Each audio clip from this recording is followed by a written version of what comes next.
राम भगवान के विराजमान होने पे अयोध्या में आप सबको हार्दिक बधाई। और मैं अपने गुरुजन जी से आग्रह करूंगा कि गणतंत्र दिवस के उपलक्ष्य में हमारा आशीर्वचन प्रदान करें। स्वतंत्रता का विषय है भारत की आज़ादी और गणतंत्र की स्थापना के पश्चात प्रतिवर्ष की भांति इस वर्ष भी हम और आप सभी और पूरे देश और विदेशों में रहने वाले समस्त भारतीय गण आज के दिन भी और 15 अगस्त के दिन भी इसे राष्ट्रीय पर्व के रूप में मनाते हैं। स्वतंत्रता दिवस के साथ साथ आज का जो दिन है इसे हम गणतंत्र दिवस कहते हैं और गणतंत्र दिवस के बड़े मायने हैं। कोई भी देश, कोई भी समाज अपनी गतिविधियों को तभी ढंग से संचालित कर सकता है जब उसका अपना एक संविधान हो। संविधान में कुछ मर्यादाएं होती हैं, कुछ नियम होते हैं और संविधान के नियम और मर्यादाओं के अनुसार देश, समाज, राष्ट्र, संस्थाएं काम करती रहती हैं तो उसकी गरिमा बनी रहती है। भारत की आज़ादी के पश्चात भारत की सरकार पर, संविधान के निर्माताओं पर, जिसकी कमेटी के प्रमुख थे भीमराव अंबेडकर और भी बहुत सारे कोई 100-150 लोग थे, बड़ा डिस्कशन करने के पश्चात एक एक धाराओं, एक एक मर्यादाओं के बारे में सामूहिक चिंतन और बहस करने के पश्चात इन धाराओं को निश्चित किया गया। हमारा संविधान बनाया गया। संविधान में कुछ बातें विदेशों से ली गई, कुछ हमारे देश के माहौल के मुताबिक चीज़ें सेट की गई और आज तक की जो सरकारें हैं संविधान के इर्द गिर्द रही हैं। संविधान में बहुत सारे मूलभूत अधिकार देश के नागरिकों को दिए हैं। धार्मिक स्वतंत्रता और समानता का अधिकार दिया है। समानता को यथासंभव लाने का कोशिश सरकारों ने की है।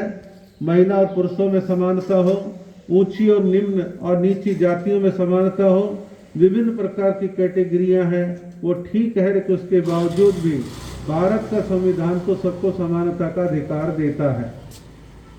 भारत में बहुसंख्यक अल्पसंख्यक दोनों वर्ग हैं और बहुसंख्यक अल्पसंख्यक के बीच संतुलन बना रहे, इसके लिए संविधान के अंदर बहुत सारी धाराएं दी गई हैं।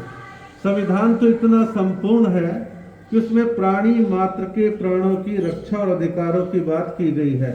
यहाँ तक कि पशुओं के प्रति, पक्षियों के प्रति क्रूरताओं को लेकर के भी कुछ धाराएं हैं जिसमें पशुओं के प्रति यदि कोई क्रूरतापूर्ण व्यवहार करता है तो उसे कैसे नियंत्रित किया जाए, कैसे कंट्रोल में किया जाए, इसके लिए हमारे देश में भी, बाहर के देशों में भी ऐसा है।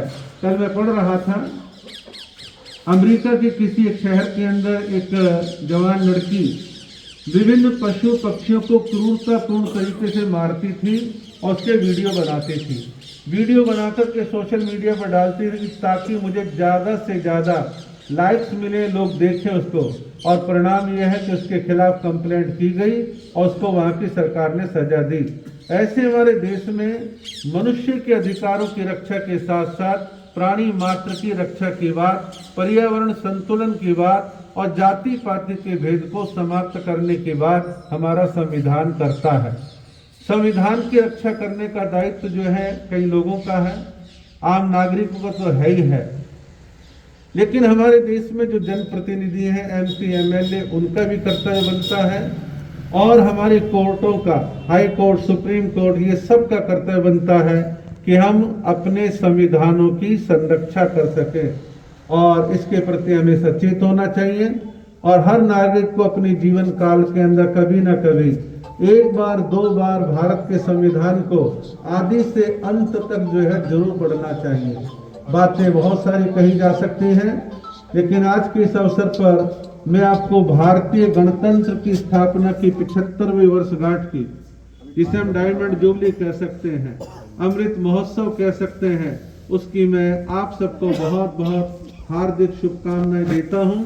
हमारा देश विभिन्न क्षेत्रों के अंदर बहुत तरह की तरक्की और विकास कर रहा है। अनेकों प्रकार की उपलब्धियां भारत सरकार हमारे राष्ट्र के खाते में जा रही हैं।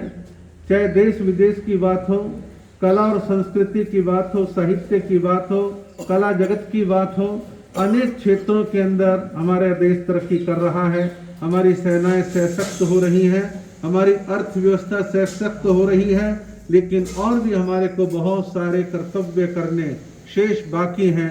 जहाँ कहीं हमें लगता है जाति पाति का भेदभाव है, उसे यथासंभव ठीक करने का हम प्रयत्न करें।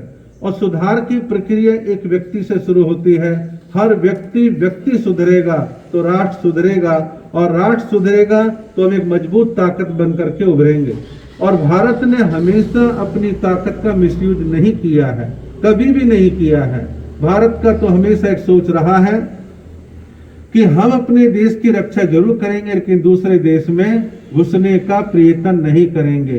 कई देशों की नीति और नीयत ऐसी है कि वो दूसरों के देशों में घुसने की कोशिश करते हैं, वह अपना अधिकार जमाने की कोशिश करते हैं।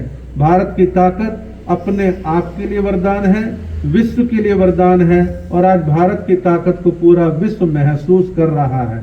तो इस प्रकार पुनः एक बार आप सबको गणतंत्र दिवस की 75वीं वर्षगांठ की बहुत बहुत हार्दिक शुभकामनाएं हैं। हम सब मिलकर के अपने देश को और अधिक सशक्त बनाने का कार्य करें।